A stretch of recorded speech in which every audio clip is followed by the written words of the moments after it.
Hello friends, नमस्कार। एक another stock की बात करते हैं, आइशर मोटर लिमिटेड की बात करते हैं। 2610 के आसपास इसका स्टॉक प्राइस है। आज रिजल्ट आना था 27/5/2021 को।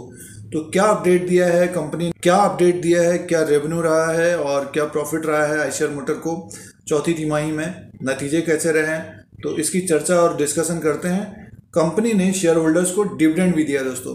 और पिछला जो एक तरह से रिजल्ट निकला था, अगर आपको याद होगा तो ये एक तरह से गिरावट में है। वहाँ से अच्छा रिजल्ट था बट वहाँ से एक तरह से गिरावट में। कारण ये है कि लॉकडाउन की स्थिति बनी हुई थी उस वक्त और खबरें आ रही थी, बट लॉकडाउन तो बाद में लगा।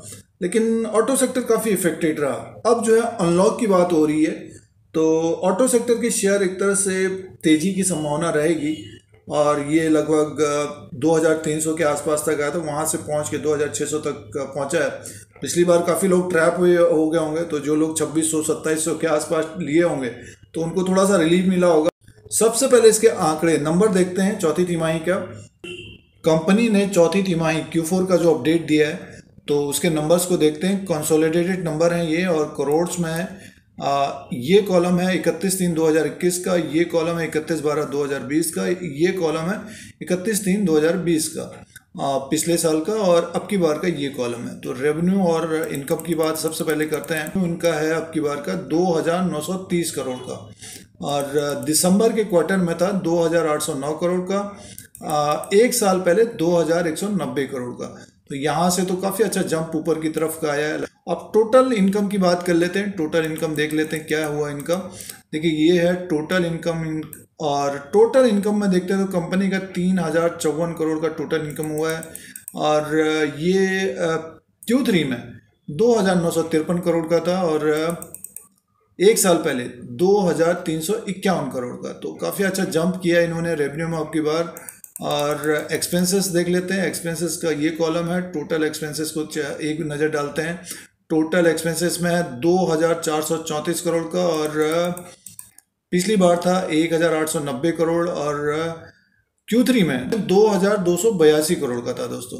तो एक तरह से रेवेन्यू भी बढ़ के आया है, तो थोड़ा सा एक्सपेंसेस भी बढ़ा हुआ है। तो रेवेन्यू एक तरह से बढ़ा है, 3054 करोड़ का हुआ है, तो एक्सपेंसेस 2434 करोड़ का हुआ है। सीधे प्रॉफिट एंड लॉस में चेक करते हैं क्या प्रॉफिट और लॉस रहा है इनको। Net profit after tax 526 crore का इनको प्रॉफिट हुआ है दोस्तों अब के क्वार्टर में, और पिछली बार था 304 करोड़ का। तो ज़बरदस्त उछाल आया है। पिछले साल एक तरह से लॉकडाउन भी था और मार्च के महीने में, जो अभी अप्रैल और मई में है। और ये देखिए अब दिसंबर के क्वार्टर में 532 करोड़ का प्रॉफिट हुआ था। तो एक तरह से दिसंबर के हिसाब से देखते हैं थोड़ा सा कम है। और अर्निंग पर शेयर के ऊपर नज़र डालते हैं। अर्निंग पर शेयर क्या रहा है। अर्निंग पर शेयर EPS 19.25 का है इस क्वार्टर में, और पिछली बार था 11.14 का, और दिसंबर के क्वार्टर में 19.49 का।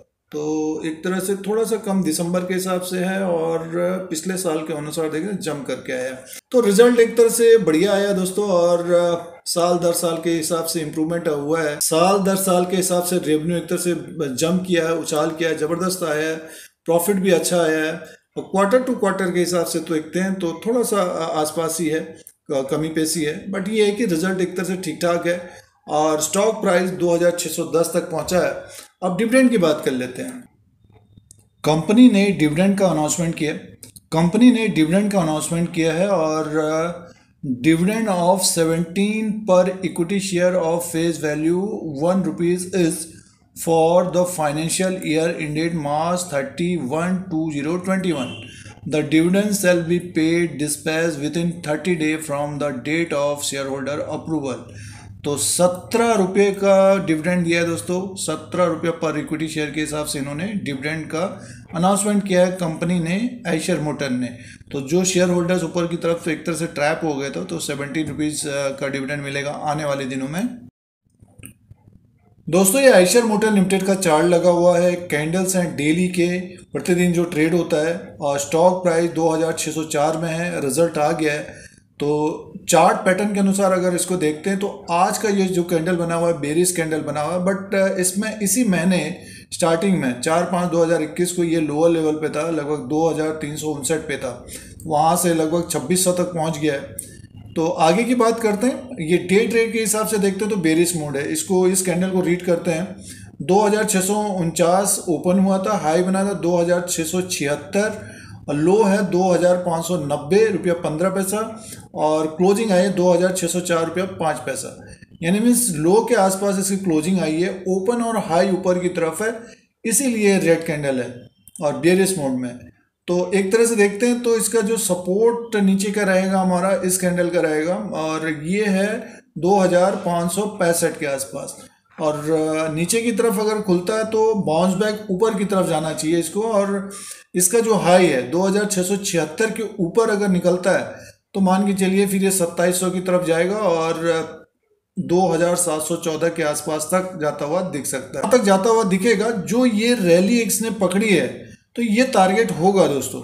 और डे के हिसाब से अगर आप ट्रेड करते हैं, लोअर लेवल पर मिलता है तो 2% का स्टॉप लॉस के हिसाब से इसमें ट्रेड करना चाहिए। बट जिन्होंने यहाँ पे लिया है तो ये एक टारगेट ये होगा 2714 के आसपास। और इसके ऊपर अगर क्लोज होता है तो देखिए एक तरह से ये ऊपर के लेवल से गिरा है, लगभग ये गिरा है आपका 3000 के आसपास। तो इसके ऊपर अगर क्लोज होता है और कुछ समय बिताता है तो डेफिनेटली दूसरा जो टारगेट होगा लगभग 2830 तक का होगा दोस्तों। तो आने वाले समय में हो सकता है कि जून में ये दिखे और ऊपर की तरफ ही हमें दिखे। तो जो ये बुलिश मोड बना हुआ है 2715 तक, उसके बाद 2830 और 2840 तक जाता हुआ दिख सकता है। ये ऊपर का रेजिस्टेंस रहेगा और इस लेवल को जरूर ध्यान में देखिएगा। 2706 2710 के आसपास के ऊपर अगर क्लोज होता है तो इस लेवल को जरूर ध्यान में रखिएगा। और जो लोग इसके बीच में अभी ट्रैप हुए हैं तो थोड़ा सा वेट करना चाहिए स्टॉक के लिए, और फिर जब प्राइस थोड़ा सा वेट करना चाहिए और सिचुएशन के हिसाब से आप देख सकते हैं। और नहीं तो ये देखिए एक तरह से आने वाले समय में भी, जैसे कि अब अनलॉक की बात चलने लग गई है, तो ऑटो सेक्टर में एक तेज़ी की संभावना रहेगी दोस्तों। और जब ये लॉकडाउन था तो एक तरह से इसमें गिरावट आई है। तो ये चार्ट पैटर्न पिछला एक तरह से हम देखते हैं तो ये इसने फरवरी में हाई किया था।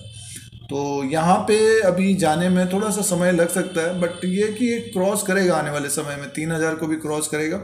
नेक्स्ट 2-3-6 महीने के अंदर इसको क्रॉस करता हुआ दिखेगा और ऊपर की तरफ जाता हुआ दिखेगा। सेकेंड हाफ एक तरह से ऑटो सेक्टर का होना चाहिए, तो जो सिचुएशन है वो ख़त्म होगी तो डेफिनेटली ऊपर की तरफ जाएगा। दूसरा इंडिकेटर के हिसाब से देखते हैं, देखिए ये है RSI, रिलेटिव स्ट्रेंथ इंडेक्स। तो देखिए अभी क्या है कि ये एक तरह से लोअर लेवल से बढ़कर ऊपर की तरफ गया, पहुंचा है 59 में। तो 70 और 75 के ऊपर पहुंचेगा तब एक गिरावट की संभावना रहेगी। अभी तेजी में है तो थोड़ा सा इसका अभी वेट करना चाहिए। ऊपर का जो टारगेट एक तरह से रखा गया है 2700 के ऊपर और 2830 तक का, और फिर उसके ऊपर जो है सिचुएशन के हिसाब से देखना चाहिए दोस्तों। और लोअर लेवल पर अगर आता है तो डेफिनेटली इसको बाई करना चाहिए। आइशर मोटर का एनालिसिस और विश्लेषण करते हैं तो साल दर साल के हिसाब से बढ़िया रिजल्ट आया है और इम्प्रूवमेंट हुआ है। प्रॉफिट भी एक तरह से जंप किया है, रेवेन्यू भी जंप किया है। बट क्वार्टर टू क्वार्टर के हिसाब से देखते हैं तो थोड़ा सा मिला जुला है, कमी पेशी है। और स्टॉक एक तरह से 2300 के आसपास से बढ़कर 2600 तक गया है। निफ्टी में तेज़ी है तो हो सकता है ये ऊपर की तरफ जाता हुआ दिखे, 2710 और 2800 के ऊपर जाता हुआ दिखे। फिर सिचुएशन के हिसाब से अपना देखना चाहिए। बट ये कि अगर गिरावट होती है तो इसको फिर से देखना चाहिए। काफ़ी वॉलेटाइल स्टॉक भी है दोस्तों, काफ़ी ट्रेडिंग भी होती है। और जिनके पोर्टफोलियो में है तो उनको डिविडेंड दिया है कंपनी ने, जो ऊपर के लेवल पर ट्रैप हुआ है। थोड़ा सा समय दीजिए, सेकंड हाफ में ये काफ़ी अच्छा करता हुआ दिखेगा और सेल्स और रेवेन्यू बढ़ेंगे और जो अनलॉक की स्थिति आएगी तो इसमें तेज़ी की संभावना रहेगी। तो ये अपडेट था। YouTube चैनल पर बने रहने के लिए सब्सक्राइब और बेल आइकन को प्रेस करिए। आप लोगों को YouTube की तरफ से नोटिफिकेशन मिलेगा जब भी नया वीडियो अपलोड होता है। स्टॉक मार्केट की जानकारी, नॉलेज, सारा कुछ फ्री मिलता है दोस्तों। फिर कोई नया वीडियो लेके आएंगे। आज के लिए इतना ही, धन्यवाद।